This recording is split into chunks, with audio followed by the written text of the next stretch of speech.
nombre es Elian Giacarini, yo soy hijo de esta casa, estudié Administración y Contador Público acá en la universidad, hace ya, bueno, llegué en el año 2003, me gradué en el 2008, así que para mí es un privilegio estar acá, es mi casa, así que siempre felices de volver y más de recibir una invitación de la universidad para estar acá. Como les decía, bueno, yo estudié Administración acá, Contador Público, después realicé una maestría en Desarrollo Internacional y rápidamente salté del sector privado al sector humanitario, el tercer sector, donde he realizado y vengo realizando mi carrera y mi labor. Antes de avanzar con el tema, la idea es que avancemos hasta las 12 y ahí haremos un break hasta las 2 de la tarde para que puedan almorzar cada uno según cómo estén organizados. Hay gente que viene de afuera, para que tengan tiempo. Si quieren ir a comer a un lugar, les recomiendo Welcome. Es el restaurante de mi hermano, así que siempre paso el chivo. Ahí voy a estar y podemos seguir hablando de paso de estos temas. Estoy perdiendo la voz en hablar cosas que... Sí. Pero antes de avanzar, me gustaría escucharlos brevemente, 4 o 5 de ustedes, saber por qué ustedes están acá. La verdad que sabemos que, tengo la impresión, o lo hemos comentado, somos un grupo heterogéneo. Hay estudiantes, debe haber funcionarios públicos, personas que vienen de afuera, personas del sector, como de Cruz Roja, posiblemente haya alguna persona del Cuerpo de Bomberos, de la municipalidad, personas que vinieron simplemente a ver o de curiosidad a ver de qué se hablaba acá. Una charla abierta a la comunidad es heterogénea, la composición del grupo, y también es un desafío a la hora de transmitir información, porque estamos hablando con personas que vienen con distintas expectativas. ¿Alguien que se anima a comentar un poquito cómo se enteraron del curso y por qué quisieron venir acá? Sí. Dale, aprovechemos. Nosotros somos de Crespo. Es también heterogéneo porque es de gente de la villa y gente para la que no vino, no pudo asistir, pero también pertenece al grupo. Es un grupo GEA, formación, el proceso de formación, y por eso todo este tipo de información a nosotros nos interesa, justamente por la labor que estamos queriendo realizar. Por ahí explicar GEA, que es al resto del grupo. Para los que no saben, GEA es muy nuevo, un concepto muy nuevo, es un grupo especial de asistencia solidaria, de ayuda betista, digamos, ¿no? Frente a desastres, justamente. Muy bien. Emergencias y desastres. Muy parecido a la GANA, digamos, pero es algo nuevo en la iglesia, digamos. Así que por eso mismo estamos tratando de asistir a este tipo de capacitaciones para formarnos de la mejor manera frente justamente a desastres. Perfecto, muchas gracias. ¿Tu nombre? Gracias, Esteban. ¿Alguien más? Sí, atrás. No llego con el micrófono, pero no importa, alto y fuerte, no hay problema. Vengo porque considero de que es sumamente importante, después de haber trabajado muchos años en ADRA y viendo la poca preparación que tenemos de personal, que hubo que prepararlo, gracias Patricia, hubo que preparar personal para trabajar. Creo que es de suma importancia este curso que se está dando para ver los conceptos y no chocar con los gobiernos donde nos toquen trabajar en distintos países, no chocar con las comunidades y las colectividades y poder brindar no sembrar para cosechar adventistas, sino un alivio frente a los problemas que hay, y el Espíritu Santo hará el trabajo correspondiente. Muy bien, muchas gracias. ¿Alguien más? ¿Algún estudiante? Me gustaría escuchar, veo muchos estudiantes, veo caras conocidas. Ahí, sí. ¿Te puedes parar? Así te... Gracias. Gracias. Sí.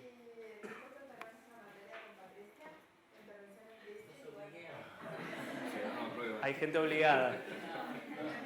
No. Estudiantes de psicología a las 3. Bueno, buenísimo. ¿Uno más? Sí, ahí atrás. Dentro de la Biblia de Adra, hay un grupo especial que se dedica solamente a eventos dentro de la iglesia. Entonces, desde esa área estoy participando. Nos enteramos por internet y bueno, los que pudimos venimos. Somos diferentes partes del país, digamos, y nos juntamos para los eventos voluntarios, ¿no? Y bueno, estas herramientas son re útiles, porque no es ir improvisar, digamos. Perfecto.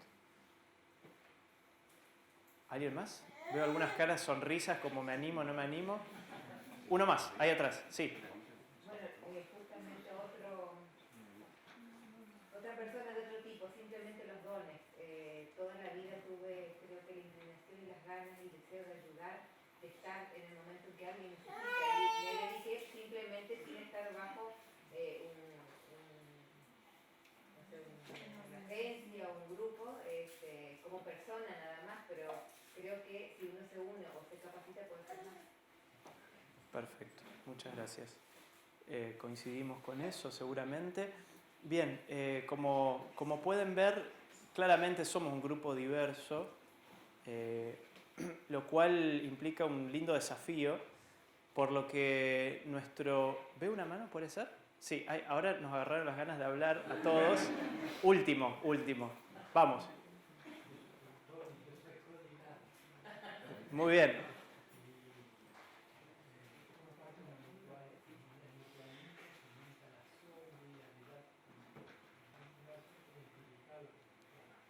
Bueno, muchas gracias. ¿Su nombre? Obdulio. Gracias por venir. Bueno, sí, claramente es un grupo bien, ¿no?, heterogéneo. Por lo tanto, lo que nosotros planteamos, y también viene con esta lógica de una serie de talleres, de presentaciones, es de alguna forma tener ciertos disparadores que puedan despertar el interés y poder también identificar un poco cuál es esa composición de este grupo de la comunidad de Libertador San Martín y zonas aledañas, cómo está compuesto, a fin de poder, en un futuro, poder focalizar mejor los talleres. No sé si se entiende. No es la intención venir acá y poner una gota en el mar, sino tener cierta continuidad, siempre que eso sea posible. Pero para eso tenemos que... Sí, gracias. Muchas gracias. Ahí Ale me lo pasó. Gracias. Tengo agua, té y tengo un jarabe en la mochila que no me da vergüenza sacarlo. Si es necesario lo voy a sacar. Sí, entonces lo que decía es, la idea es poder despertar el interés y poder identificar un poco mejor cuáles son esos grupos. ¿Sí? Tenemos grupos de estudiantes, de la comunidad, por ahí tenemos grupos más especializados, grupos que se están formando. ¿Cuáles son esos grupos y cómo podemos focalizar mejor las capacitaciones? Porque si no, también ustedes entenderán que al ser un taller abierto a la comunidad, uno tiene que asumir que viene mucha gente que ni siquiera escuchó, que le interesa, pero que ni siquiera escuchó nunca de lo que es la respuesta a una emergencia, un desastre. Es la lógica, por lo menos nosotros lo planteamos así, ¿no? También conociendo que hay mucha gente que le interesa saber qué hace ADRA y cómo trabaja ADRA. Entonces, la jornada de hoy tiene esas dos aristas. Por un lado, que ustedes puedan conocer más lo que hace ADRA, qué hace, qué no hace, cómo se puede colaborar, cuál es la forma en la que trabajamos y cuáles son los principios con los que nos manejamos. Eso por un lado. Y por el otro lado, poner una base, ¿sí?, a lo que es la acción humanitaria. Primero pensando en que luego vendrán los compañeros de Cruz Roja y demás, lo que presentaba Patricia, en el futuro tratando otros temas, poner una base conceptual, haciéndolo lo más dinámico posible, así que no se asusten, no se van a ir solo con teoría de acá, como para empezar a construir, pero también, como les decía, y vuelvo a repetir que es lo que a nosotros también nos interesa mucho, poder identificar un poco mejor, ¿sí?, cuáles son esos grupos, hay grupos en formación y demás, para poder plantear cosas más específicas, más profundas, que en un día no se puede. ¿Se entendió la idea? Digo, como para que tengamos, por ahí como para repasar un poco y revisar las expectativas de todos de cara al final de la jornada, ¿no? Perfecto. Voy pasando desde acá. Me gustaría comenzar con el siguiente concepto, retomando la presentación de Ale.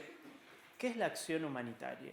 ¿Alguien se anima a dar una definición de lo que es la acción humanitaria? También tomaron notas, así que por ahí tomando lo que Ale dijo en la sesión pasada, en base a su experiencia y demás, ¿alguien se anima a dar una idea, un concepto con sus propias palabras de lo que es la acción humanitaria? Sí, adelante. A ver si llega el micrófono porque hay gente en internet y demás y los estamos excluyendo, cosa que no podemos hacer en este campo. Sí. No sé, en mi definición, no sé si me viene a la mente todas las actividades, estrategias, como intervenciones que se realizan para garantizar una acción a las personas, de acuerdo a su necesidad, considerando derechos inherentes a la persona. Bien, muchas gracias. Muchas gracias. Intervención, una palabra muy de la psicología. En el mundo humanitario, la intervención humanitaria tiene otras connotaciones y a veces nos asustamos, pero está bueno cómo cada campo del conocimiento define. Muchas gracias. Gracias por la presentación. ¿Alguien más? ¿Alguna idea? ¿Alguna idea más? Sí. Una acción solidaria hacia una persona necesitada. Bien. Bien. Vamos a avanzar. Les voy a proponer esta definición que viene más o menos en línea con lo que acababan de mencionar. La acción humanitaria es el conjunto. De paso, ¿se puede ver bien? Porque yo estaba acá enfrente y me daba la impresión que no se llega a ver bien. ¿Pueden leer? ¿Sí? Es el conjunto de acciones, ¿sí? De acciones, de estrategias que buscan prevenir, estamos hablando de una fase anterior a la ocurrencia de un evento adverso, que buscan prevenir y aliviar el sufrimiento humano para ayudar a las víctimas de un desastre o un conflicto armado a superar un periodo de crisis. ¿Sí?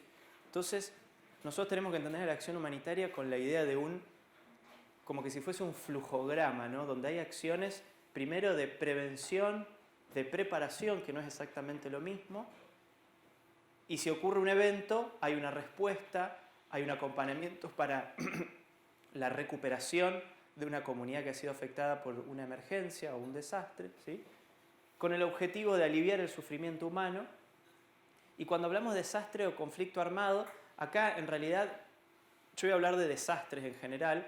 Cuando hablamos de desastre o conflicto armado, simplemente es a los fines prácticos de conceptualizar la idea de que, por un lado, los conflictos armados se consideran desastres, y cuando hablamos de desastres ahí estamos hablando de desastres de origen natural, pero que también es debatible la idea de si realmente los desastres son de origen natural.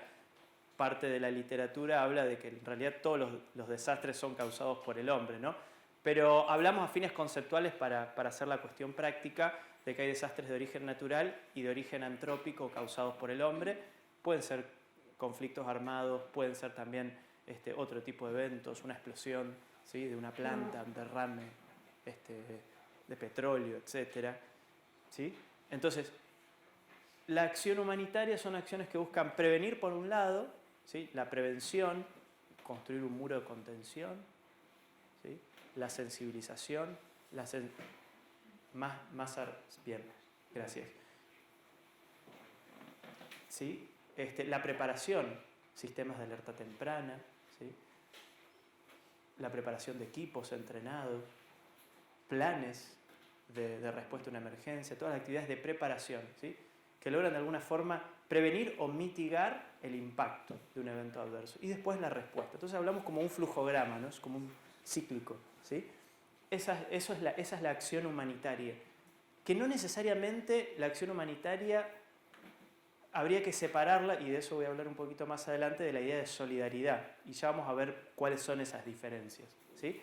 Pero bueno, una definición para trabajar bajo la misma plataforma, ¿sí? Definimos la acción humanitaria de esta forma. Bien.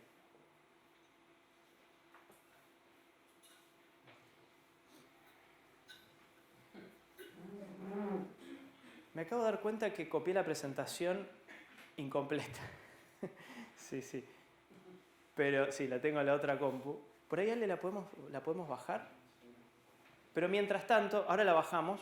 Mientras tanto, me gustaría que miren esta postal. En su carpeta ustedes deben tener una postal con esta imagen. ¿Sí? Retomando algunos de los conceptos que habló Alejandro anteriormente, me gustaría darles 2 minutos para que ahí con el que tienen al lado observen un poco la postal, la comenten y después hagamos una pequeña puesta en común compartiendo qué es lo que más le impresionó de la postal. ¿Sí? ¿Les parece? 2 minutitos con el que está al lado, lo charlamos un poquito y después lo ponemos en común. Ahí lo.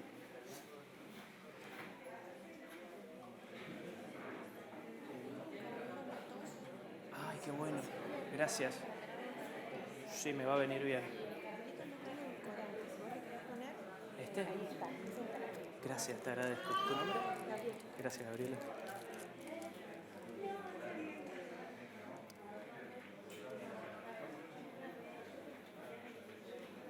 Gabriela.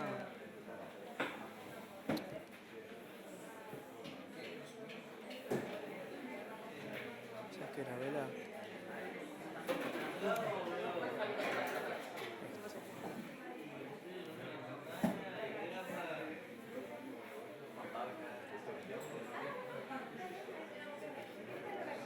No sé, sí, no, le agregué una cosita.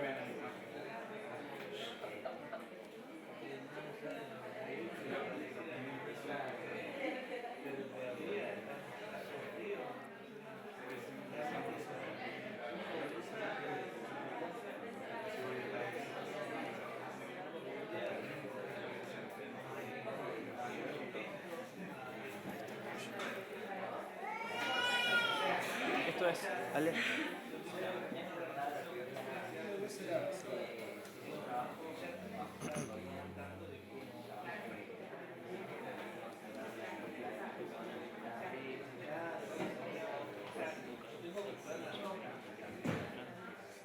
Sería este.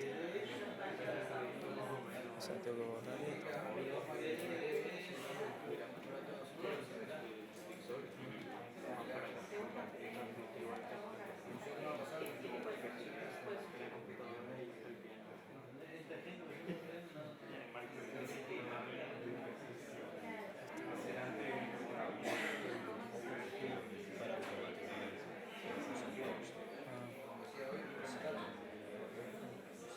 El audio supuestamente está conectado, ¿no?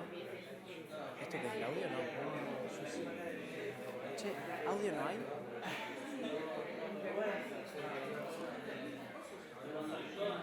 ¿Será? Puede ser. Si fuese HD.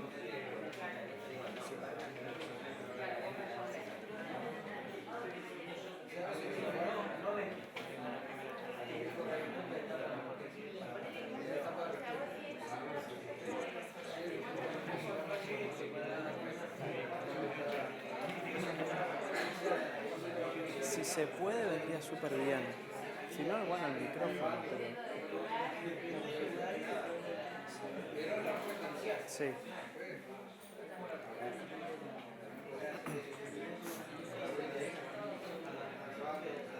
Tranqui. Gracias por...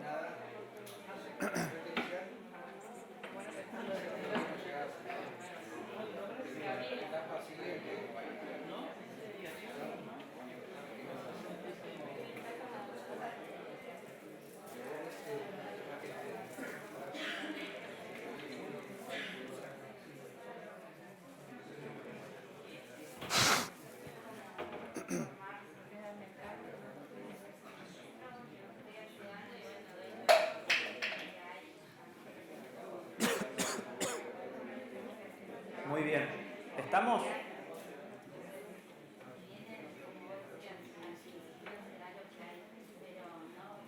A ver.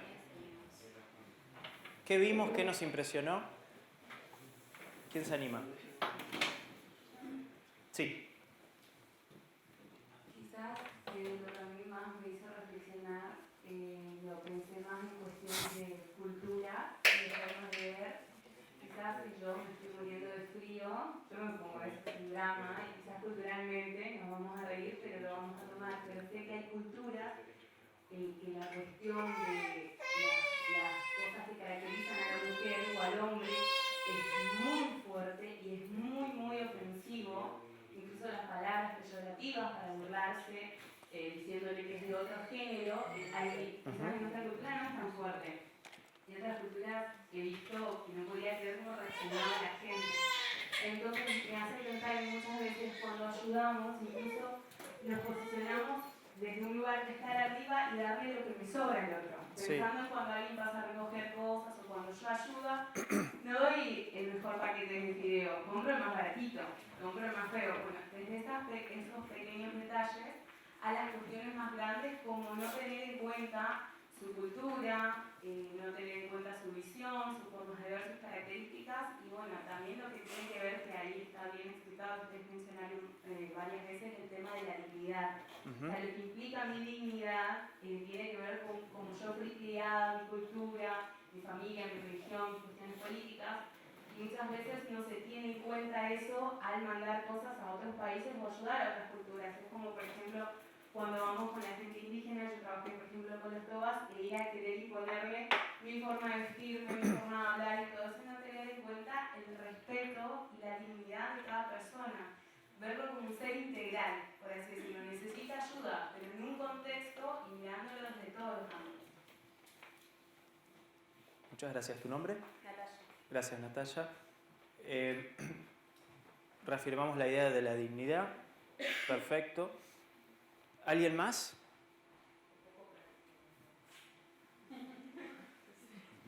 A mí me chocó la actitud del repartidor de ropa ahí, digamos.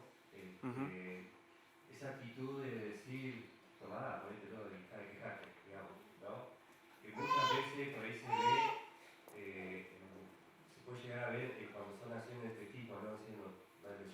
Contábamos hace un tiempo atrás, nosotros estamos en Córdoba, que qué pasa con otras asociaciones, donde, por ejemplo, en un comedor, o en el horno, lo que sea, digamos, se le da de comer, listo, las personas comen, comer esto nomás, es lo que hay, digamos, ¿cierto? O es la ropa que hay, o es lo que tengo, digamos, pero deja de quejarte porque no estás peor. Ponete esto y vas a estar mejor, ¿no? Esa es la mala actitud por ahí que se tiene en no contemplar cosas como ella dijo, diciéndote deja de quejarse y ponete esto, digamos, ¿no? O sea, por ahí, desde el punto de vista de que ayuda, también tenemos una gran responsabilidad y no tenemos en cuenta la dignidad de esas personas. Muchas gracias, Esteban. ¿Alguien más? Sí. De que la cara de las personas antes de usarlo y después de usarlo sigue igual. ¿Escucharon? ¿Escucharon? Sí, las caras de las personas siguen igual antes y después de recibir la prenda. Sí, es muy cierto. Pensamientos feos, después de recibirla. Pensamientos feos, sí, sí. Sí. Buena observación. Sí, ahí atrás. Yo tengo derecho a dar, pero él tiene derecho a recibir. No puedo imponer la dádiva. Tengo que ganar su voluntad y que acepte, si quiere aceptar, de buen grado. No tengo por qué imponer la dádiva que le estoy dando, porque si no, no es dignidad, es imposición, es más esclavitud. Si no, no es dignidad, es más esclavitud. Muchas gracias. ¿Uno más? Debe ser poco práctico. Vos estás cerca, aprovechemos. Debe ser poco práctico caminar por ese disfraz por montañas. Por las montañas. Entre la nieve.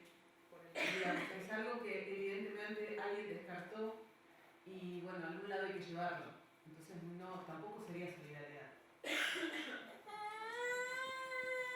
Muchas gracias. Sí, absolutamente. Seguramente la agencia humanitaria que trabajaba acá no hizo una buena evaluación, no entendió a dónde iba, no entendió cuál era la población afectada, sus costumbres y demás. Es posible. Bien, creo que hemos repasado un poco la imagen. Ustedes saben que esto pasa muy a menudo en Argentina. Por ahí estamos hablando, nosotros cuando vemos una imagen así decimos, bueno, nieve, debe ser otro país, estas cosas acá no pasan. No cometamos el error de pensar eso. Las personas que estuvieron en respuestas humanitarias, especialmente en la gestión de donaciones, habrán visto más de una vez, ¿no?, que se recibe de todo. De hecho, ustedes saben que los estudios más serios calculan que más o menos el 60%, más o menos, estudios que no se han hecho acá en Argentina, así que si quieren pueden librarse de la culpa, pero creo que tiene mucho sentido y se aplica también a nuestro país. El 60% más o menos de las donaciones en especie que se reciben a una situación donde ocurrió un evento adverso, el 60% decía o no sirven o no se ajustan a las necesidades de las personas. Y yo creo que por un lado, esta postal retrata, o me hace acordar de eso.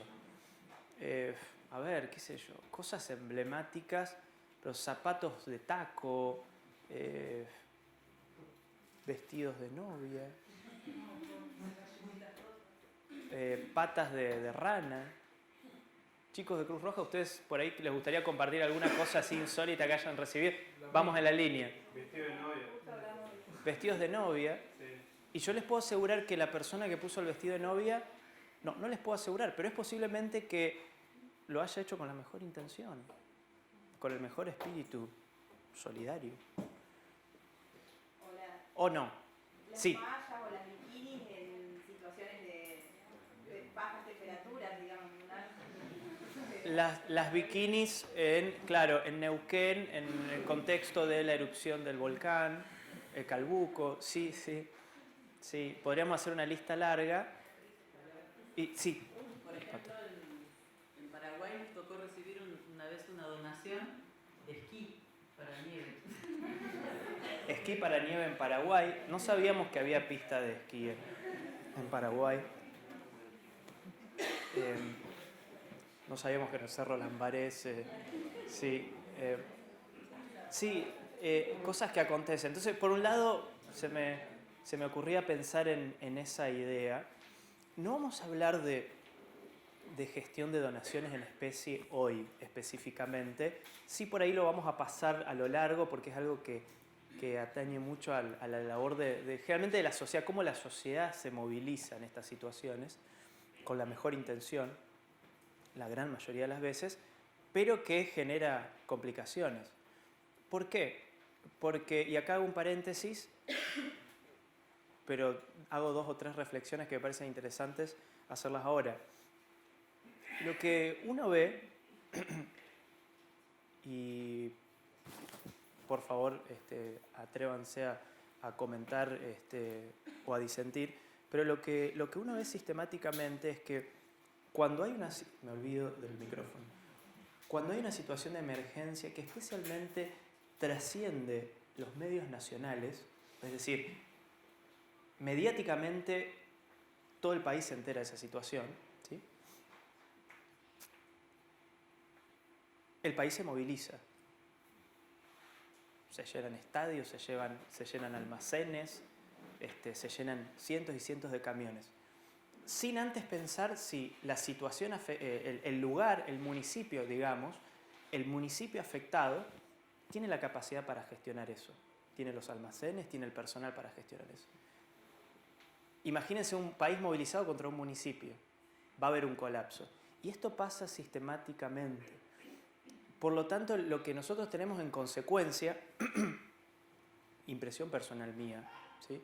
Estoy hablando, esta es una opinión mía, lo que nosotros tenemos en consecuencia es que una situación de emergencia donde la prioridad es gestionar las necesidades humanitarias de las personas, esa prioridad cambia y cambia a ser la prioridad gestionar donaciones, que no necesariamente es gestionar las necesidades de las personas.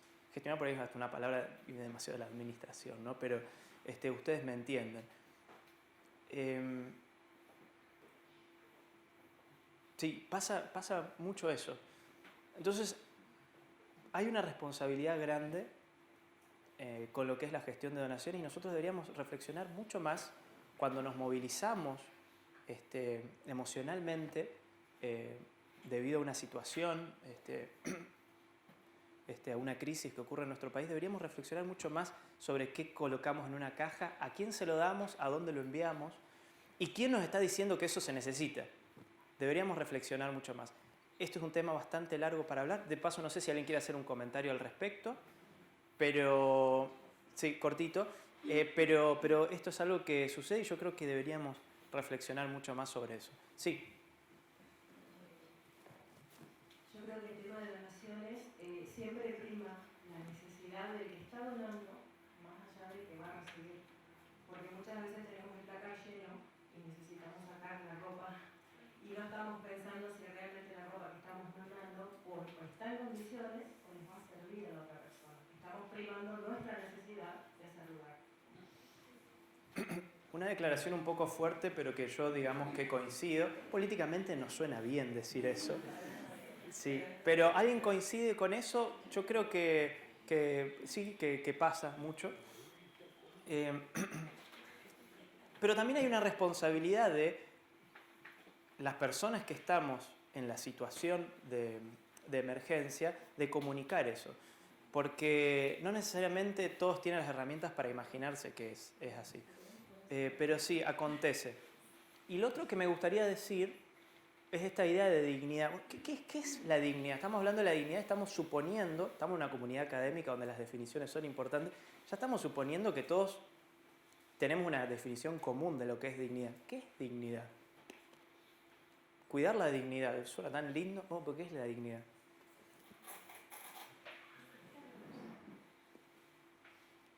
Tengo este oído tapado y la garganta destruida, es un desastre. Sí. Para empezar es subjetiva. Es subjetiva. Bien, una buena respuesta. Bien, sí. Es el respeto al otro, respeto integral a su forma de ser, a su cultura, a su familia, a sus gustos, a su género, a su orientación. El respeto integral, absolutamente. La idea de dignidad, cuando hablamos, coincido que es de alguna forma subjetiva, pero cuando hablamos de dignidad a los fines prácticos estamos hablando de eso, un respeto integral por el ser humano, no solo desde el punto de vista físico, sino en cuanto a sus creencias, sus tradiciones, sus costumbres, ¿sí? Un respeto integral por el ser humano. Cortito. A veces Sí, aprovechemos. A veces es muy fácil vernos como en una instancia superior a aquel que está pasando un momento complicado. Entonces, creo que dignidad es recordar que esa persona es tan ser humano como yo, con el mismo tipo de necesidades. Buenísimo. Gracias por las 3 definiciones. Tengo que avanzar. Cortito, uno más. Creo que para atender las necesidades, cuando dijo eso, yo no puedo hacer como lo que yo creo que es lo mejor, sino lo que él necesita y que él cree en su cultura y en su entorno. Porque por ahí yo pongo algo como eso que para mí sería genial esa ropa, pero en ese lugar no. ¿Vale? Como que entrar en el contexto de la persona en lo que ella cree que es dignidad. Y para eso hay que invertir tiempo y recursos. Bien, tengo que avanzar. Veo por ahí alguna mano, pero avanzo. Bien, coincidimos entonces en líneas generales con lo que es la dignidad. Justamente de eso, a eso queremos ir, porque la acción humanitaria, de paso, hago otro paréntesis. ¿Alguien sabe en qué lugar fue tomada esta fotografía? ¿Qué evento? ¿Alcanzan a ver? Por ahí podemos apagar un ratito la luz y miramos la foto. ¿Se puede? Si no es mucho trabajo, si no, se los cuento yo. Bien, gracias. ¿Alcanzan a ver? Muchas personas de origen seguramente africano, ¿sí? ¿Sí? ¿Refugiados? ¿Alguien dijo refugiados? ¿Correcto? ¿Sí? Década del 90, una pista. Ruanda es el país. Año 94, evento. El genocidio de Ruanda, perfecto.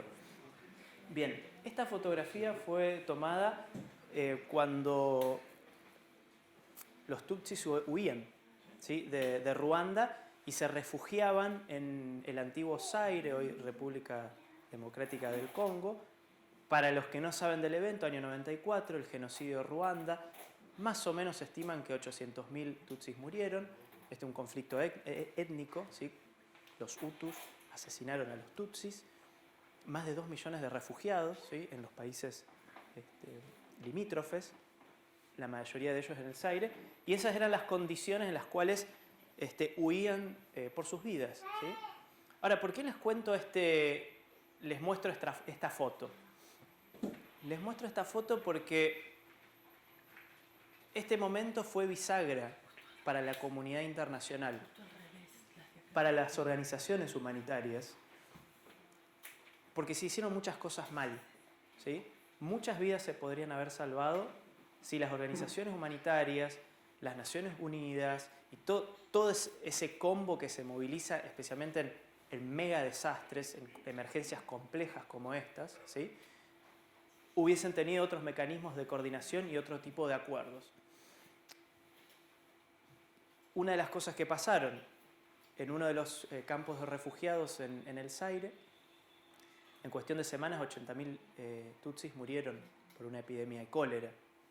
¿Por qué? Había mucha gente, muchas organizaciones solidarias, muchísimas de origen, como muchas de estas organizaciones, que son de origen religioso, ¿sí? Así como la Iglesia Adventista tiene su ONG, ADRA, la Iglesia Luterana tiene su ONG, la Iglesia Católica tiene sus ONGs, hay ONGs también laicas, ¿sí?, no confesionales. Tenemos al Movimiento Internacional de la Cruz Roja, que es el actor humanitario de la sociedad. En realidad no es de la sociedad civil, es una figura jurídica muy interesante, pero digamos de la sociedad civil. También ahí, ¿sí? O sea, todo el concierto humanitario en este lugar, y eso no se pudo evitar. 80.000 personas en pocas semanas murieron por una epidemia de cólera. ¿Y por qué? Las evaluaciones decían que era justamente porque no solo había poca coordinación, sino que había muy poco profesionalismo. Mucha gente que quería ayudar, cosas que se transportaban en aviones de todos lados, pero se entendía muy poco cuáles eran los recaudos que había que tomar mínimos para salvar vidas, ¿sí?, para evitar epidemias, para evitar que comunidades enteras desaparezcan. A partir de eso, en el año 94, justamente en este contexto, nace un documento que es fundacional para las organizaciones humanitarias y que todos los interesados en la temática deberían conocer, ¿sí? El Código de Conducta de la Cruz Roja, la Media Luna Roja, ¿sí? De paso, ¿saben por qué es la Media Luna Roja? ¿No? Países musulmanes. Para los países musulmanes, exactamente, ¿sí? El Movimiento Internacional de la Cruz Roja y las organizaciones no gubernamentales que trabajan en desastres. Nace el Código de Conducta, ¿sí? El Código de Conducta no apuntaba, de paso lo tengo acá, yo no sé, tengo un pequeño video del Código de Conducta. Ponemos el micrófono, bien. Fue mi culpa, que no avisé que traía videos, esto no es un problema de la organización, fue mi culpa, ¿sí? Acá está, bueno, el Código de Conducta de la Cruz Roja, una de las primeras iniciativas en consenso con algunas de las organizaciones humanitarias más importantes del mundo, en las cuales se ponían de acuerdo en cómo había que comportarse. No qué hacer, no tanto qué hacer, sino cómo, ¿sí? Cómo debe ser la conducta de las organizaciones humanitarias, ¿sí? Y para eso les quiero mostrar un video de 4 o 5 minutitos, que es un resumen, lo pueden encontrar en YouTube de paso, del Código de Conducta, porque me imagino que muchos de ustedes no están familiarizados con el código. ¿Puede ser? ¿Digo bien? ¿Lo vemos entonces? Como no tenemos el audio, voy a poner el micrófono y vamos a ver si se puede escuchar. Si no, lo dejamos para cada uno en la casa verlo en YouTube.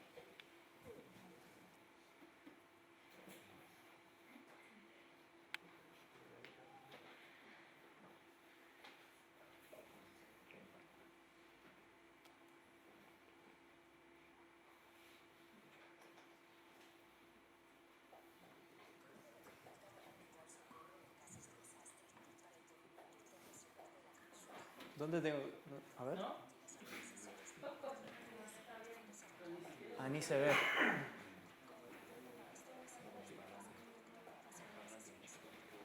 Yo la verdad que para esto tengo mis limitaciones.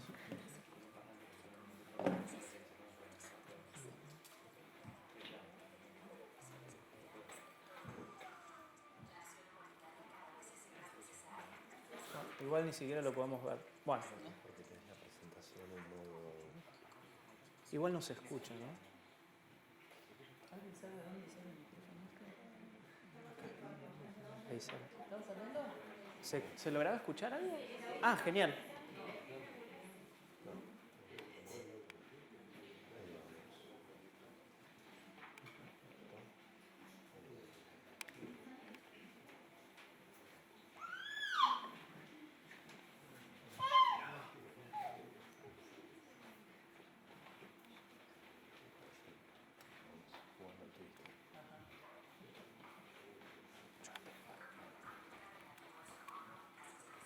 ¿Se bancan 5 minutos así?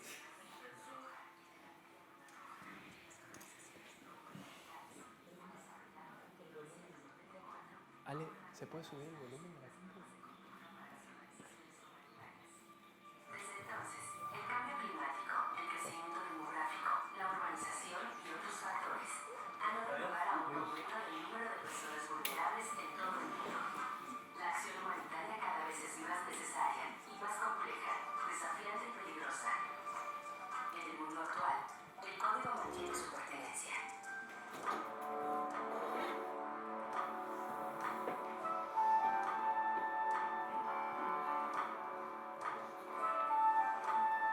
Muy probablemente, su organización ya haya firmado el código de conducta. Así lo han hecho más de 400 organizaciones. El código se dirige a nosotros, los trabajadores humanitarios, e incluye nuestros valores comunes y las enseñanzas prácticas que hemos extraído de muchos años de experiencia. Como trabajadores humanitarios, se espera de nosotros que actuemos de acuerdo con el código.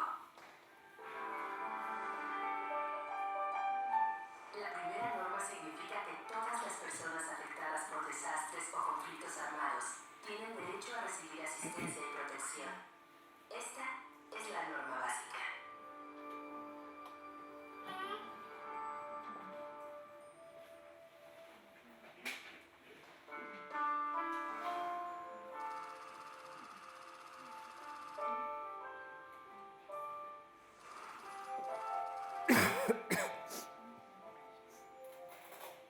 Las siguientes 3 normas del Código de Conducta recuerdan a los trabajadores humanitarios su motivación: aliviar y prevenir el sufrimiento humano.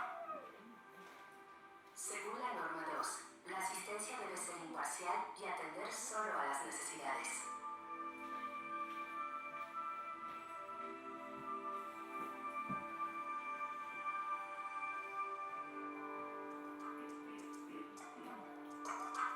Según la norma 3, no se aprovechará la asistencia para fomentar un determinado punto de vista político o religioso. La norma 4 se refiere al mantenimiento de la independencia frente a las autoridades políticas y públicas. Así, se asegura que los organismos humanitarios puedan responder de acuerdo con su evaluación imparcial de las necesidades.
La norma 10 alude a la necesidad de tener una imagen digna de las personas afectadas por desastres. La imagen que damos de estas personas refleja lo que pensamos de ellas. La información al público puede perpetuar estereotipos y puede reforzar la idea de las personas afectadas por desastres como receptores pasivos de ayuda. Los anexos describen el entorno de trabajo que deseamos promuevan los gobiernos beneficiarios, los gobiernos donantes y las organizaciones intergubernamentales para facilitar la prestación eficaz de asistencia humanitaria.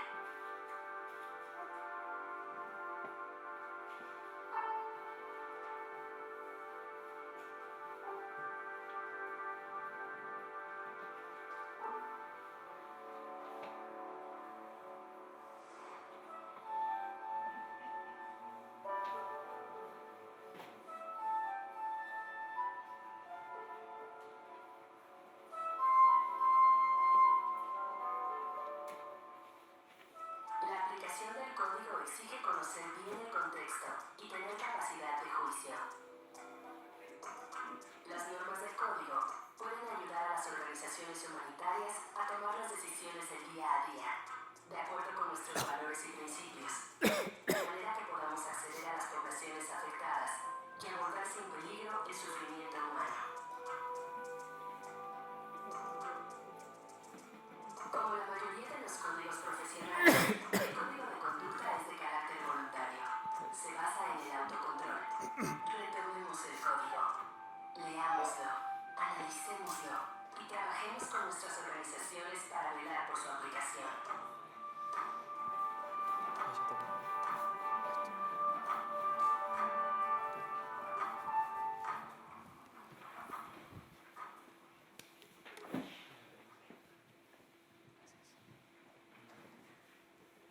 Gracias, sí.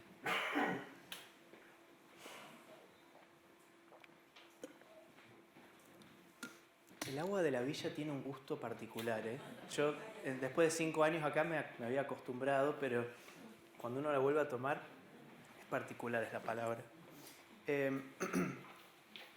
Bien. ¿Alguien estaba familiarizado con el código? No vale la gente de Cruz Roja, porque yo sé que sí.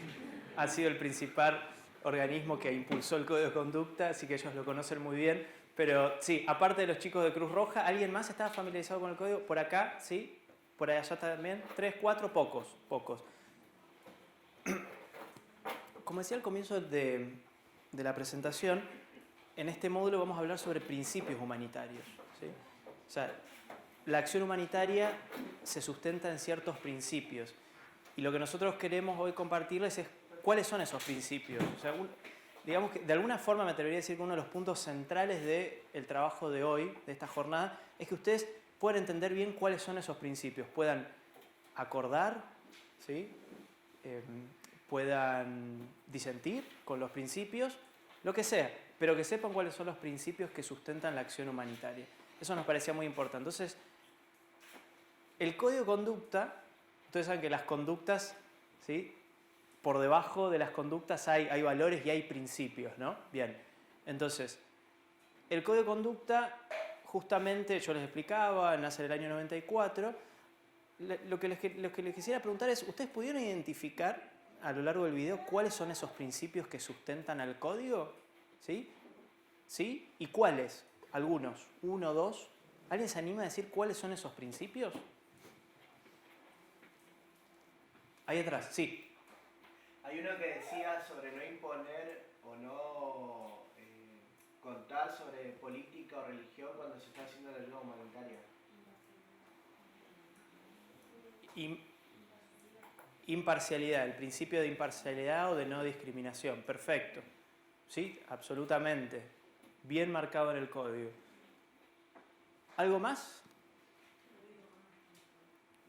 La vida humana está ante todo, ¿sí? El respeto al ser humano. Y el imperativo humanitario. Vieron que al comienzo decía, lo primero es el deber humanitario, ¿sí? Eso después devino en el imperativo humanitario, que ya lo vamos a comentar. ¿Algo más?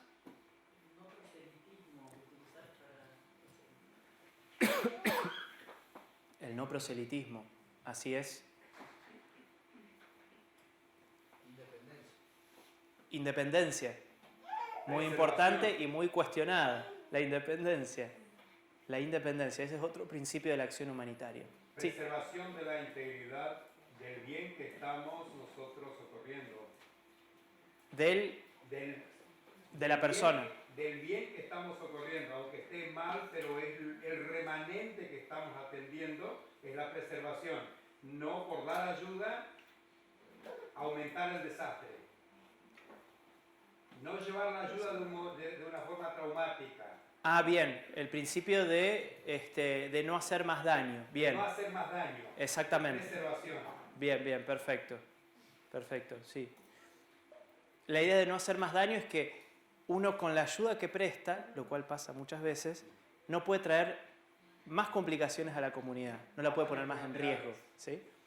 Lo que me gustó, Julián, Sí. era un eje, era el hecho de tener en cuenta las capacidades y vulnerabilidades de los socorridos, porque todos lo tienen, y aprovechar eso, tenerlo en cuenta. Tipo, no cuestión superior y ellos pasivos no saben hacer nada. Si bien no era un eje, me gustó mucho como lo mencionaste. Perfecto, sí, muy importante. Todas las comunidades, todas las poblaciones afectadas tienen recursos, tienen capacidades, también tienen vulnerabilidades. Se tienen que tomar en cuenta a la hora de responder. Perfecto, sí. ¿Alguna cosita más? Bien. Antes de hablar de los principios humanitarios, que ya algunos de ustedes ya los han mencionado, les quería mencionar algo más que nace a partir del año 94, que me parece que es muy importante mencionarlo, y ya he escuchado a algunos de ustedes justamente hablando de esto. Son las normas que aparecen también a raíz de las evaluaciones que realizó la comunidad internacional, ¿sí? No solo se llegó a la conclusión que se necesitaba un código de conducta, sino que también era muy conveniente, se entendía, tener de alguna forma un lenguaje común en cuanto a qué hacer y cómo hacerlo, ¿sí?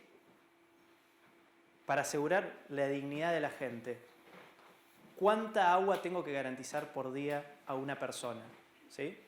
Tenemos que hablar el mismo lenguaje, porque si no hablamos el mismo lenguaje, justamente la prestación de ayuda en un contexto donde hay tantas organizaciones, tantas personas, se va a hacer muy compleja y va a generar tensión y posiblemente termine generando más daño. Entonces era importante negociar, consensuar y llegar a un lenguaje común. Entonces nacieron muchas iniciativas. Una de ellas es la primera, en el año 97, es el proyecto Esfera, ¿sí? Que de paso por ahí lo habían mostrado. Yo acá traje el mío, en versión anillada, como tienen los chicos de Cruz Roja al fondo. Me gusta.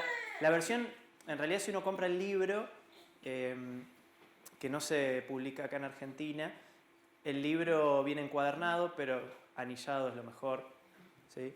Es lo más práctico.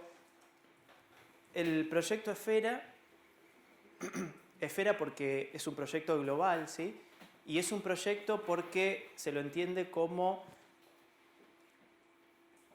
consensos más allá de un mero manual, ¿sí? De respuesta humanitaria. El proyecto Esfera nace en el año 97, también con muchas de las organizaciones que habían participado en la elaboración del código. Y hace otro paso. El código de conducta dice cómo se tienen que comportar los trabajadores humanitarios. El proyecto Esfera dice, bueno, ¿cuáles son las normas mínimas para garantizar esa dignidad, esa calidad en la respuesta? Y que también esas normas mínimas nos permitan rendir cuentas, ¿sí? No solo a los donantes, sino también a las poblaciones afectadas, ¿sí? Que nosotros decimos, sí, que es verdad, pero nadie lo hace prácticamente, ¿sí? Es un gran desafío. El proyecto Esfera. Y a raíz del proyecto Esfera, que de paso, para los que no conocen el proyecto Esfera, está dividido en dos partes. Por un lado, la Carta Humanitaria, ¿sí? Que toma gran parte del Código de Conducta de la Cruz Roja y demás, y plantea la respuesta humanitaria con un enfoque de derechos. Y luego los capítulos técnicos, que se dividen en 4. Agua, saneamiento y promoción de la higiene. El segundo capítulo es seguridad alimentaria y nutrición. El tercero es distribución de artículos no alimentarios, ¿sí? Todo lo que sea distribución de cosas que no sean alimentos. Y refugio, ¿sí? Alojamientos temporales y demás. Y el cuarto, acciones de salud, que son las 4 áreas fundamentales que se tienen que considerar en la respuesta a una emergencia, ¿sí? Y obviamente esas 4 se desglosan en varias, ¿no? Entonces, el proyecto Esfera no solo viene con un fundamento ético y jurídico muy fuerte, sino que también dice en estos capítulos técnicos cuáles son esos consensos a los que llegaron estas organizaciones. Y para que tengan una idea, porque algunos de ustedes que no vieron el manual se van a perder, para que tengan una idea, hay consenso inclusive en cuánta pasta de diente, ¿sí?, se le debería dar a una persona en un kit de higiene, ¿sí? ¿Cuánto es lo mínimo por mes para preservar la dignidad de la persona, suponiendo que no tiene acceso a pasta de diente? ¿Se entiende a lo que va? O sea, cosas muy prácticas, técnicamente inclusive más complejas. Yo estoy dando un ejemplo puntual, ¿sí? El manejo del agua, las cantidades de agua, ¿sí? Las calorías en un kit de alimentos, etcétera, etcétera, etcétera. Y la carta humanitaria, que es la parte del manual Esfera, que le da el fundamento ese ético y jurídico a el manual como un todo, ¿sí? Entonces nace el proyecto Esfera en el año 97. Es un manual que está en constante revisión. La última revisión es la edición 2011. Estamos esperando la nueva edición el año que viene, ¿sí? Y es el manual con más consenso a nivel mundial, ¿sí? O sea, las organizaciones humanitarias, profesionales que trabajan justamente en esto, conocen Esfera o tienen que conocer. Pero, por un lado, por el bien de la gente, y por el otro lado, porque los donantes cada vez piden más. Y cuando digo donantes, no me refiero a los socios o las personas que hacen donaciones monetarias con la tarjeta o con una moneda, que adhieren a una organización, que hacen un aporte mensual, sino los donantes, los gobiernos, o cuando hablamos de desastres de gran escala, donde hay gobiernos que ponen dinero en su país a través de organizaciones humanitarias, los donantes piden que las organizaciones trabajen con Esfera, ¿sí? Entonces, es un documento muy importante que hay que conocer, ¿sí? Entonces, y a partir del manual Esfera, sigue avanzando la cosa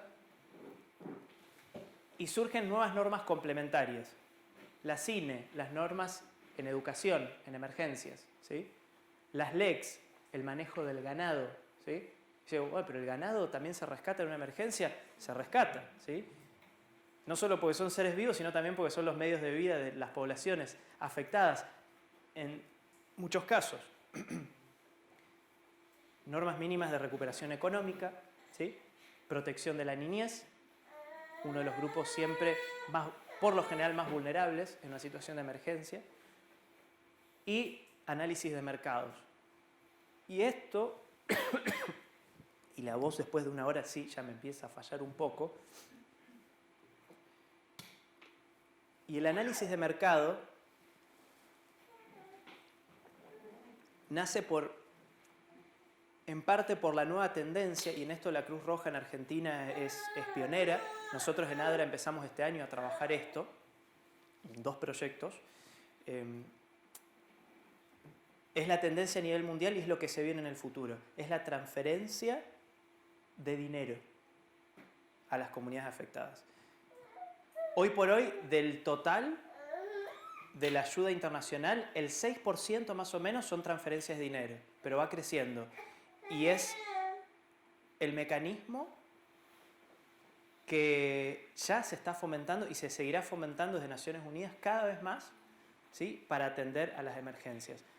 Si yo lo tiro así, transferencias de dinero, la mayoría de ustedes, yo sé lo que están pensando, les da miedo. Porque dicen, ¿cómo entregarle dinero a la gente? ¿Cómo puede ser eso? Con todas las cosas que pasan en Argentina. Por el bien de la temática, y como buen contador, obviamente me interesa mucho esta temática, esta línea de la respuesta a emergencias, posiblemente, ahora no me voy a detener porque me iría por las ramas, capaz haga alguna mención luego, pero sí quería decirles qué es lo que se viene y que tiene muchísimas ventajas. No puede ser un mantra, una panacea, no puede ser eso, pero sí es lo que se viene, como la tendencia, ¿sí?, que se viene en la respuesta a emergencias. Principalmente la gestión de donaciones en especie ha fomentado que aparezca esta solución. ¿Por qué? por lo que le mencionaba anteriormente, se gasta tanto dinero en transporte de cosas que no sirven, que por una parte uno de los sustentos de la justificación de las transferencias de efectivo, ¿sí?, tiene ese asidero, ¿no? El hecho de decir, uno reduce muchísimos costos de logística, de transporte, de gestión, de almacenamiento, y cuando todos esos costos que se reducen, esa plata se puede colocar directamente en la gente. En promedio, de acuerdo a lo que pasa en ADRA, y lo hemos conversado en la oficina, en la sede central de Cruz Roja también, más de una vez, del presupuesto de una respuesta, el 30% va a logística, va a todo lo que tiene que ver con logística, transporte, almacenamiento, gestión de donaciones. 30%. Ese es el promedio, es la tendencia, por lo general. Ese 30% con transferencia de efectivo se puede transferir directamente a la gente. Ah, pero se le entrega directamente plata a la gente y que haga lo que quiera. A veces sí. Pero yo no me voy a meter en eso. Hay distintas modalidades. Es un tema muy interesante, posiblemente un tema para el año que viene más específico y que sería un espectacular, yo ya tiro una idea, ya sueño, venir con Cruz Roja y presentar el tema, porque ellos son los pioneros en Argentina, porque es la tendencia, hacia eso vamos. Y es muy interesante que ustedes estén interesados, que escuchen, y después decidan si les interesa o no. Pero bueno, así ese paréntesis también. Entonces, resumiendo esta parte, después del genocidio de Ruanda, el terrible genocidio de Ruanda, nace por un lado el Código de Conducta de la Cruz Roja y después estos manuales, ¿sí?, de normas mínimas para asegurar la calidad mínima en la respuesta humanitaria a emergencias y desastres. Nosotros como ADRA somos punto focal de FERA en Argentina. O sea, tenemos el compromiso de promover las normas de FERA activamente. Así que si les interesa conocer más de FERA, no somos los únicos que hablamos de FERA, que manejamos de FERA, nada que ver. Sí somos punto focal de FERA, entonces tenemos un compromiso activo de promover FERA a nivel gubernamental y demás. Si les interesa saber más, porque escuché de algunos, pueden contactarse con nosotros. El manual se puede bajar online, hay cursos online, es súper interesante. Y bueno, ya hay que pensar a futuro en cuestiones. Pero porque nosotros tuvimos la tentación, inclusive lo hemos charlado con Pato, Pato, con confianza, de presentar más en profundidad FERA, pero justamente por esto que les hablaba, ¿no?, de la heterogeneidad, por ahí era meternos en algo muy en concreto sin antes colocar algunas bases. Pero bueno, eso es FERA. Yo estoy acá. ¿Cómo estamos con el tiempo? 12 menos cuarto. ¿Alguna pregunta hasta acá? Ya estamos con ganas de ir a comer, por lo visto. Vamos a cerrar con esto. ¿Qué son los principios humanitarios? ¿Sí? Retomando lo que hablábamos del código y lo que ustedes ya comentaron. ¿Qué son los principios humanitarios? Principios, ¿sí?, que subyacen al derecho humanitario internacional y que guían la acción de las organizaciones humanitarias en desastres de origen natural y antrópico, lo que hablamos, origen natural y antrópico, ¿sí?, producidos por el hombre. Esta es una definición, bueno, McIntosh viene del ODI, que es un instituto de investigación humanitaria en Inglaterra muy conocido. Entonces, los principios humanitarios son principios que subyacen el derecho internacional y que guían la acción humanitaria. O sea, nosotros ya definimos qué es la acción humanitaria, es prevenir el nivel del sufrimiento humano. Bueno, esa acción humanitaria tiene principios, está guiada por ciertos principios, ¿sí?, que subyacen el derecho internacional. El derecho internacional, para los que no saben, brevemente lo digo, ¿sí?, principalmente se sustenta en los convenios de Ginebra, año 49, ¿sí?, y sus enmiendas, sus protocolos y demás, que regulan la guerra, ¿sí? El derecho internacional, el derecho humanitario no tiene que ver con los derechos humanos. Por ahí muchas veces se los mezcla, ¿sí? Pero el derecho humanitario es para tiempos de guerra, ¿sí? Trata de regular la guerra, trata de humanizar la guerra, ¿sí? Garantiza que se pueda acceder a las personas, a las víctimas de una guerra, en ayuda, ¿sí?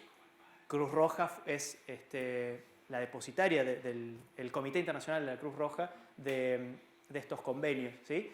Los derechos humanos tienen que ver con un contexto de paz. El derecho internacional humanitario acepta la guerra, lo toma como algo natural del ser humano, ¿sí? Pero trata de humanizar esa guerra, de limitarla, de mitigar los impactos de, ¿sí? De ahí viene la idea de derecho internacional humanitario. Y que guía la acción de las organizaciones humanitarias en desastre de origen natural y antrópico. O sea, guían la acción humanitaria.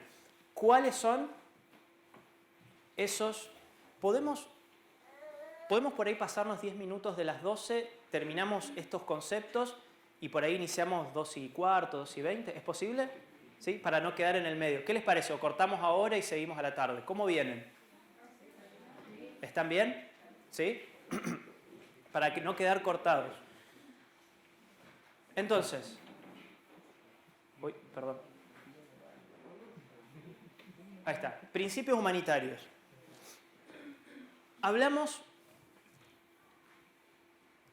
Cuando hablamos de principios humanitarios, hablamos de 4 principios fundamentales. No es que existan solo 4, pero hoy nos vamos a centrar en 4 que son, digamos, los principios fundamentales de la acción humanitaria. ¿Cuáles son esos principios? ¿Pueden leer desde ahí? ¿No? Humanidad, imparcialidad, neutralidad, perdón, e independencia. ¿Lo anotaron? Buenísimo. Tenemos 10 minutos máximo, si veo que ya lo tienen resuelto, corto antes, 10 minutos para, en grupo de nuevo, conversar sobre qué entendemos sobre estos principios. Quiero escucharlos, ¿sí? ¿Qué entendemos por humanidad, por imparcialidad, por neutralidad y por independencia? Miren que este es el eje de la acción humanitaria. Los principios humanitarios, que no son menos, quiero decir que son muy debatidos de todas formas, tampoco pensemos que esto es, ¿no?, algo intocable, ¿sí? Pero son los principios de la acción humanitaria, es importante conocerlos. Estos 4 principios, ¿qué entendemos por eso? 10 minutitos, en 4, 5, 6, 7, lo que ustedes quieran, en grupitos chiquititos, lo conversamos, pequeñas definiciones con nuestras propias palabras, a ver qué sale y lo conversamos después en grupo. Bien, principios humanitarios. Humanidad, imparcialidad, neutralidad, independencia.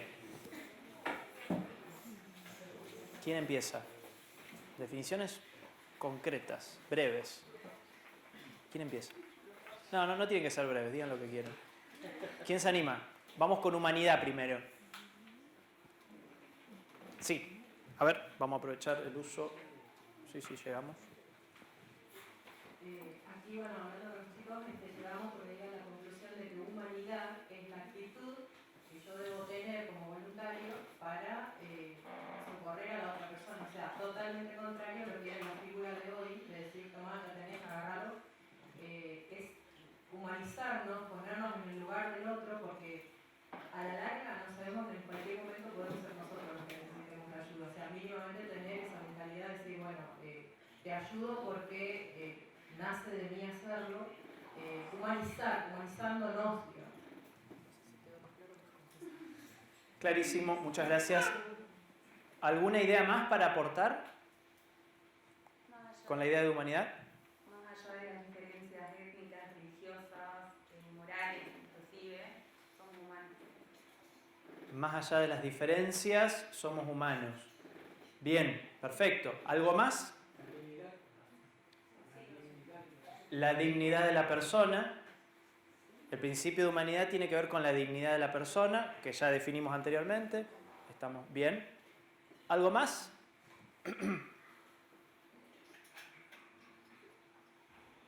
¿Sí? No hacer acepción de género, raza, religión, pedazo de persona o persona entera. Esto vale más, esto vale menos, porque se parece a mí, se parece a un humano, merece el respeto, y yo estoy obligado a darle ese respeto, aún esté en pedazos, porque a lo mejor está quebrada por una crisis, pero es una persona completa, solamente que está en deficiencia, está en ese momento vulnerable. Bien. Respeto, dignidad, una actitud de respeto, dignidad, Bien. Restauración. Bien.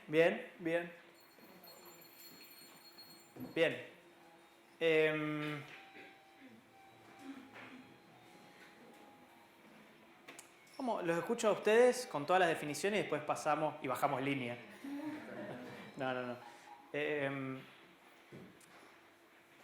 Sí, imparcialidad.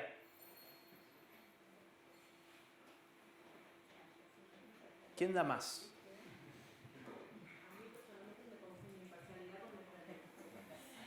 A ver. Digo, personalmente me confunde lo que es imparcialidad con neutralidad. Me importa separar cada uno. Eso significa que no estuvieron googleando ni nada, eso también se valora. Muy bien.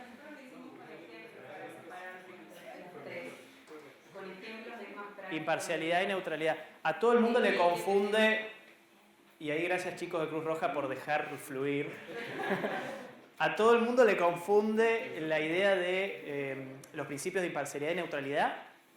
Alguien que por ahí sí definió imparcialidad de una forma por ahí más definida, ¿quisiera decir algo? Me da miedo el grupo porque yo no soy un gran didáctico. No. Yo quiero aclarar que no fuimos a Google, fuimos a la fuente primaria. Fuente primaria. Bueno. Quizá puede darle la palabra para que vea. Sí, vamos.